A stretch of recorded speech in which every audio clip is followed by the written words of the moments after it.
just thank you all for coming out tonight to support Dave. Dave is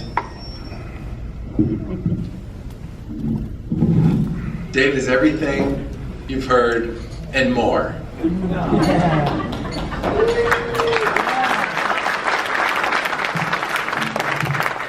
let me just say a few things to follow up on this. The first thing, Troy, I want to say to you is my mom, God rest her soul, was a Democrat lifelong for her entire life. And she and my dad, who was a Republican, canceled each other's votes out at every election.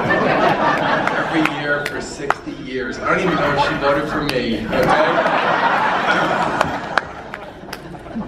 You did vote for me, right, Mom? Well, you know, son, it's a secret ballot. But, you're such a good boy. Not my favorite, but such a good boy. But the way you talked about Dave is the way anybody in public life should want somebody who is part of their community to talk about them, okay? Campaigns are contests, I get that, and I've been on the winning side of some and on the losing side. But governing is about the work. And when our founders put this whole thing together called democracy, they built it in such a way so that it had something in it called checks and balances. And you're supposed to be able to work with people you don't always agree with all the time to pursue the larger interest of meeting the needs and the interests and the efforts of your community. And Dave has done that in spades. And I don't have to tell you that because you just had a whole bunch of people who were part of his community come right out and say it. And I think in some ways, there's nothing quite like hearing this from folks who work in local government. I joke all the time as a former member of my Board of Selectmen that when I served in local government, that was the most accountable job I ever had in politics. Because everybody knows where you live, they know your phone number, they know what games you're going to show up at because of what sports your kids play, they know where you buy your coffee on a Saturday morning, and they can watch you on cable when you have your meetings. And by the way, I didn't have a lot of people coming up to me to tell me what a great job I was doing most of the time.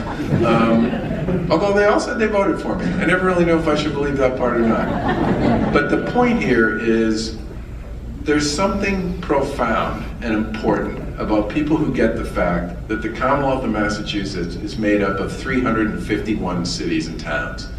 And it is the livelihood and the sense of positive purpose in each of those 351 cities and towns that determines how we feel about the state overall.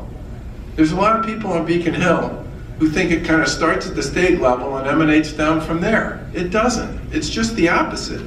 The cumulative strength of Massachusetts is the cumulative strength of its 351 cities and towns.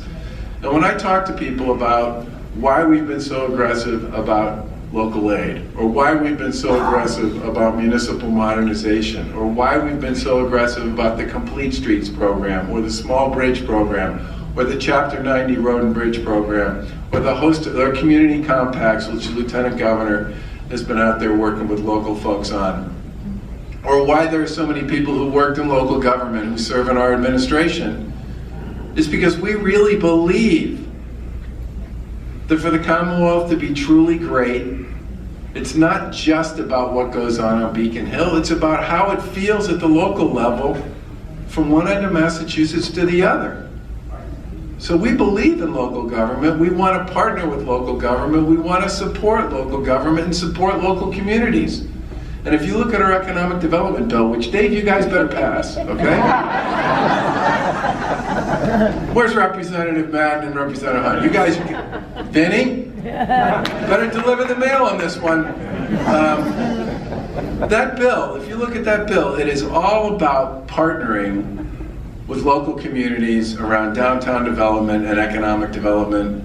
It's about partnering with community colleges and vocational and technical schools around workforce development and skill building. And it's about helping communities and regions build on what they do well and get better at it. Because that's the way you succeed, it's from the ground up. And Dave gets that, and he brings that attitude and that aptitude to the table every single day. And Chris, I gotta tell you that, where's Chris? The reason I was a member of my Board of Selectmen is because I didn't have the guts to run for school committee, okay? The meetings never end before midnight. The temperature's always 107 in the room. No one's ever happy. It's tough stuff.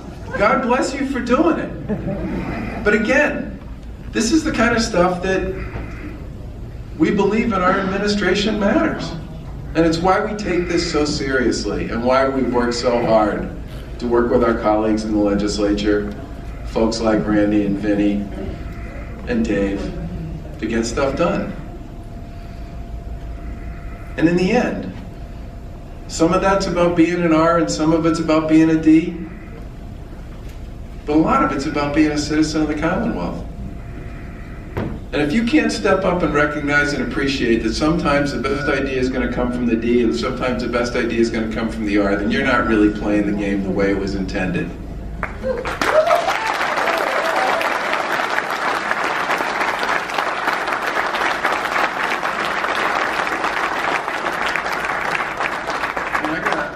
I got a lot of friends who wouldn't come to my house for dinner when I was a kid because my parents, on either end of the table, I mean, they didn't agree on anything, literally. For 60 years, it was about politics. People would, my friends would say, look, I'll come, but I got to be able to wear a helmet.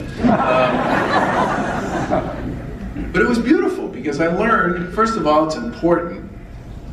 And the second thing I learned was that sometimes I thought my mom was right, and sometimes I thought my dad was right, and nobody's got all the answers. And the third thing I learned was 61 years they were happily married to each other. No two people I ever saw ever loved each other the way they did.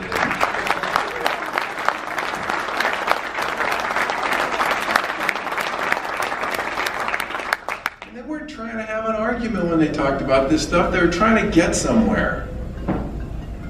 They were trying to actually understand what the other person was saying and where they were coming from. And it wasn't all about imputing the other person's motives.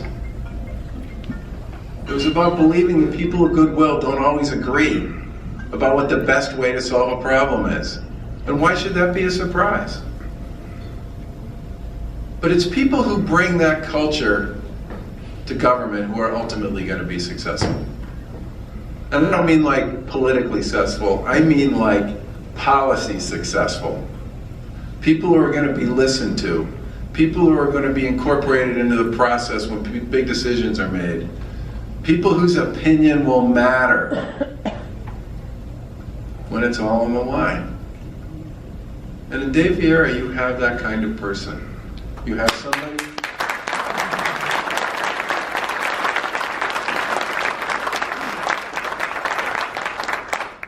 he speaks with a big voice. And you guys should be enormously proud to have him representing you up there on Beacon Hill. And I can't wait to see him come back again in January and cause me and everybody else in my administration the same heartburn that he's caused us for the